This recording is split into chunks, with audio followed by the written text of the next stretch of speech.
Imagine your dad is losing his memory. You finally get him to the hospital, you're totally desperate for help, and you are introduced to someone called a nurse navigator. Right, which sounds like exactly what you need. Exactly. You breathe this huge sigh of relief, thinking, finally, someone to guide us through this maze.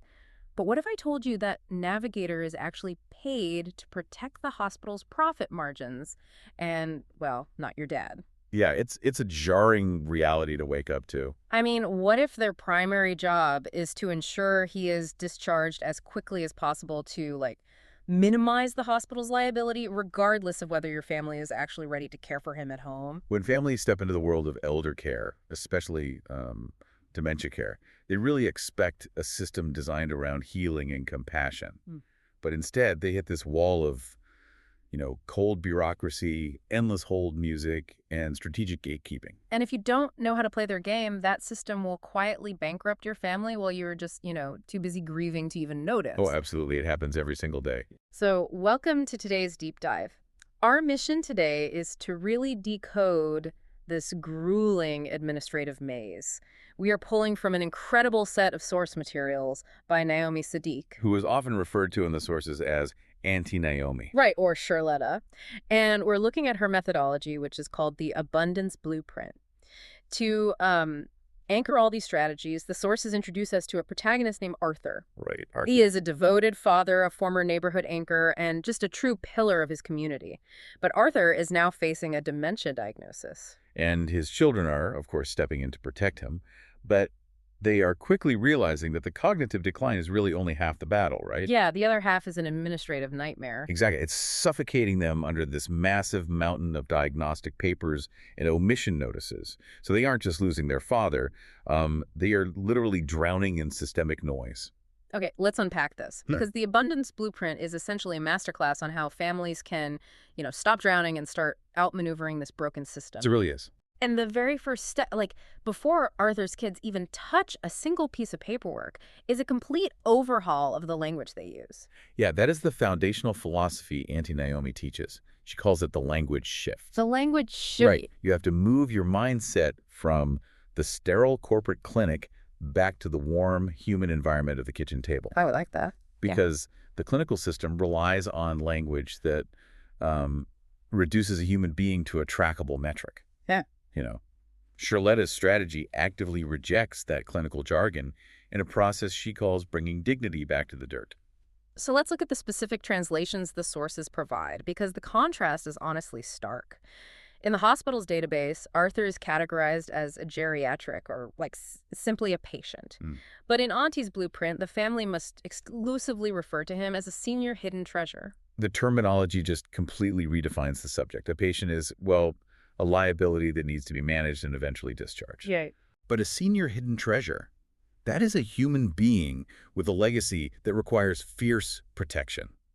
The sources also point out how the blueprint translates case management into the wraparound family shield. Wraparound family shield, that sounds so much more protective. It does.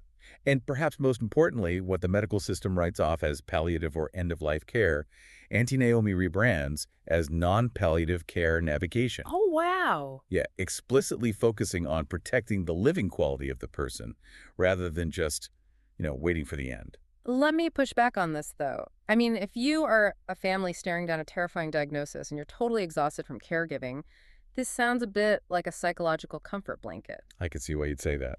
Does calling Arthur a hidden treasure instead of a patient actually change the quality of medical care he receives?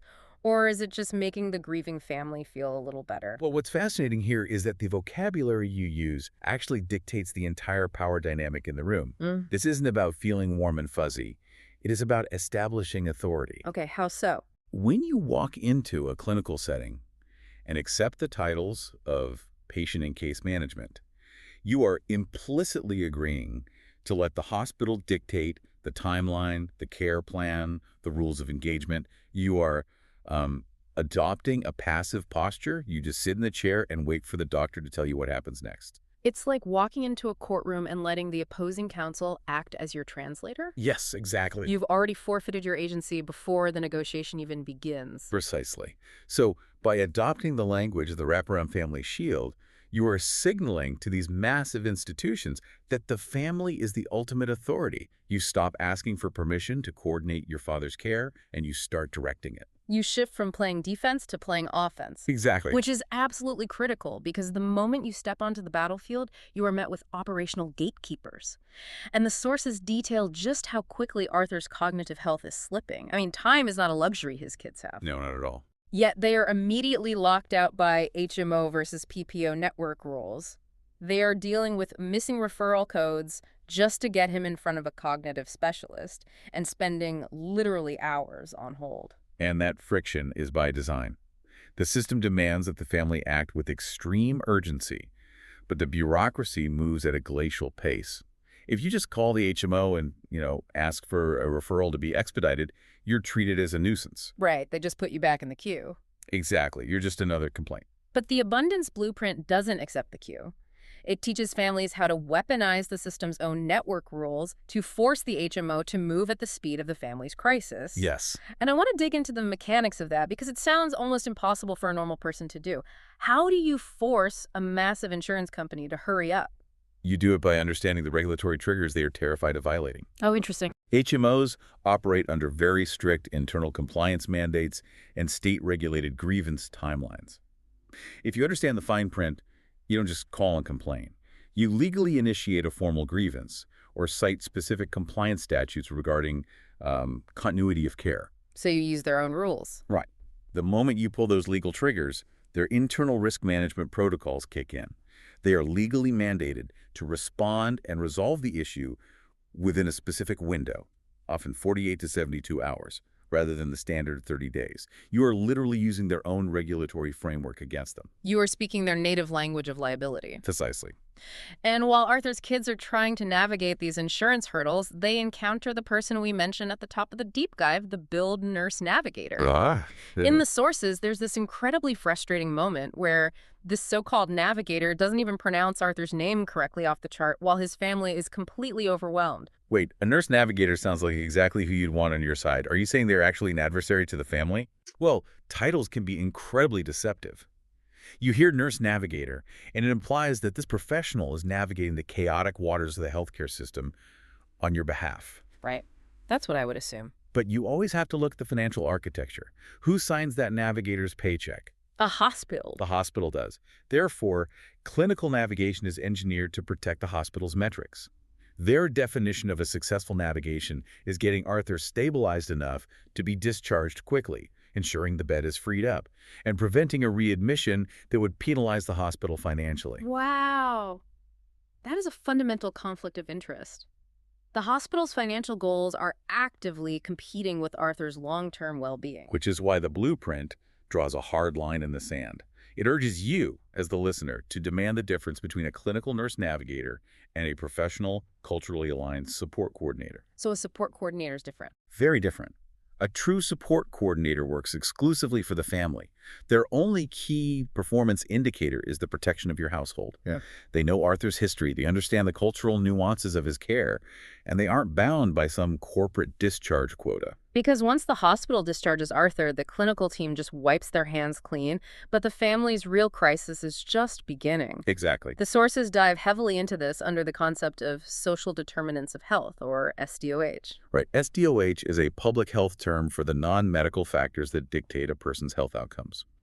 We are talking about safe housing, reliable income, access to nutritious food, and social isolation. But SDOH is a very sterile academic way to describe survival. Auntie Naomi translates this into something far more urgent. She calls it the 80% reality. The 80% reality. Yeah, it's the rent, the groceries, the peace of mind, the fundamental dignity of the elder.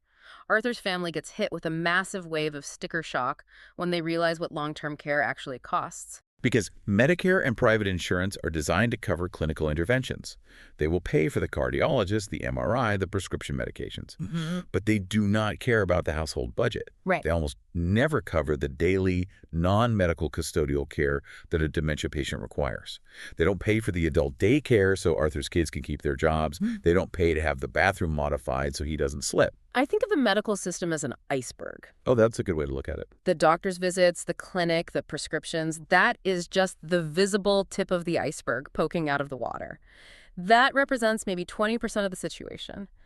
But the 80% reality, the relentless daily cost of keeping Arthur safe, fed, and supervised at home, is the massive chunk of ice lurking underwater. Exactly. And if a family doesn't map out a financial safety net for that 80%, that invisible ice will completely tear the hull out of their financial ship. That analogy hits at the absolute core of the crisis. If the family's household bleeds out financially, trying to sustain that underwater 80%, the clinical care at the top just becomes irrelevant. It totally collapses. Right. If Arthur's kids go bankrupt, lose the house, or destroy their own physical health trying to provide 20/47 care, the entire structure falls apart.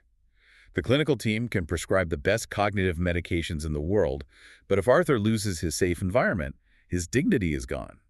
Mapping out the 80% gap isn't a secondary priority, it is the prerequisite for survival.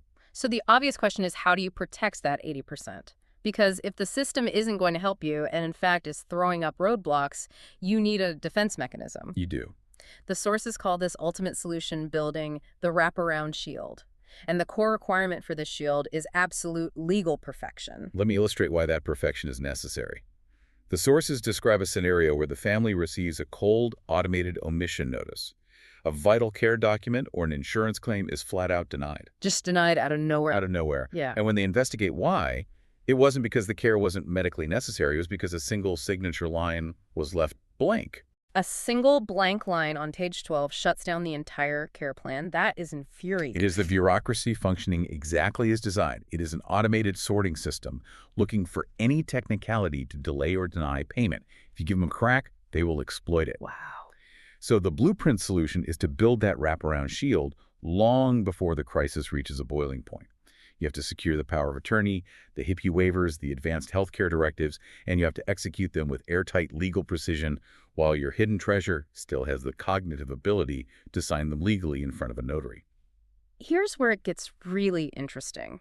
Because the strategy Auntie Naomi is teaching completely shifts the paradigm of caregiving.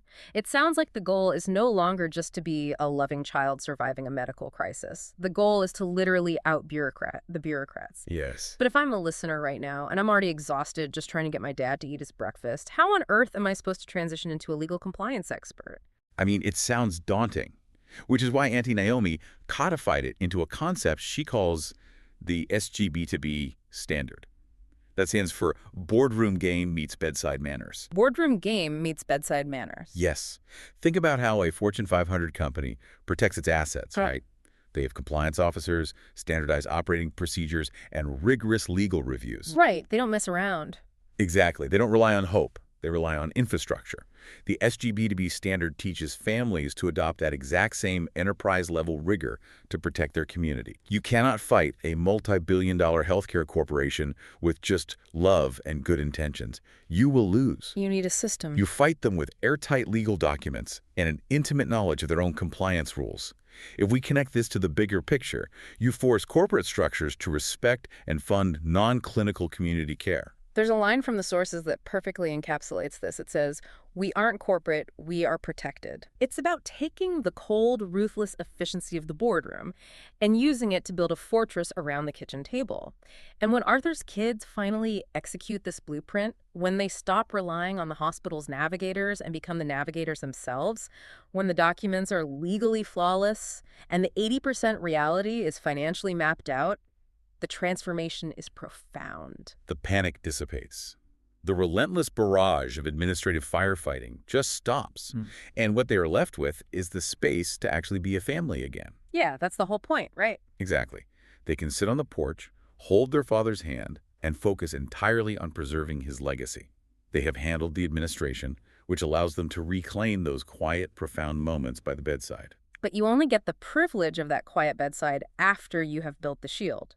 So what does this all mean for you listening right now? The ultimate takeaway is a harsh but necessary truth. The healthcare system is engineered for clinical efficiency and risk mitigation. It is absolutely not built to protect your household budget, your peace of mind, or your family's legacy. No, it's not. You cannot outsource the protection of your loved ones to the very institutions that view them as a metric. You must step in as the system navigator for your own hidden treasures. And if you are currently in the trenches of this, or, if you know this season of life is approaching for your parents, the sources emphasize that you do not need to reinvent the wheel. That's the most empowering part of this deep dive. Auntie Naomi has made these practical resources available through her Patreon. You can find it at linktr.ee Abundance Blueprint 777. The blueprint provides the exact homemaker and companion guidelines, the rigorous document checklists you need to achieve legal perfection, and health literacy fine print guides. It's all right there. It gives you the boardroom infrastructure so you can stop staring helplessly at emission notices and start actively defending your family. It truly empowers you to shift from a reactionary state of emergency to a proactive state of execution. And connecting all of this to the broader arc of our lives brings up a very crucial realization.